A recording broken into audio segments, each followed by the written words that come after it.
কুষ্টিয়া খাজানগরে সব ধরনের চালের দাম বৃদ্ধি পেয়েছে কেজি প্রতি 2 টাকা।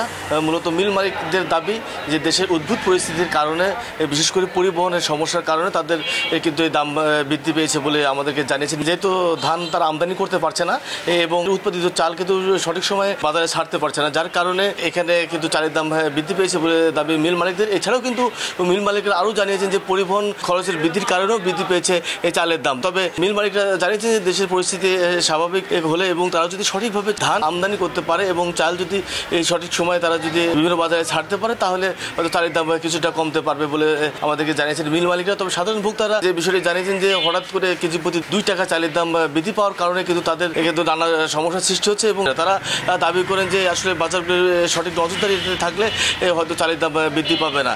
তবে এই চালের দাম বৃদ্ধির বিষয়ে কুষ্টিয়া জেলা প্রশাসক জানিয়েছেন যে যাদের ফুড গ্রেড লাইসেন্স অনুসারে কোনোভাবে অতিরিক্ত চাল এবং অতিরিক্ত ধান যাতে মজুত করতে না পারে সেই বিষয়ে আসলে নজরদারি করছে এবং এছাড়া জেলা প্রশাসনের পক্ষ থেকে কিন্তু নিয়মিত বাজারগুলো মনিটরিং করা হচ্ছে বলে আমাদেরকে জানিয়েছেন। তবে আজ কিন্তু কুষ্টিয়ার খাজানগরে মিনিকেট 68 টাকা দরে বিক্রি হয়েছে এবং বাসমতি যে চালটি রয়েছে সেটি কিন্তু প্রায় 87 টাকা দরে বিক্রি হয়েছে এই খাজানগরে চালের মোকামে। তো কুষ্টিয়ার চালের বাজার নিয়ে এই ছিল আমার কাছে সর্বশেষ।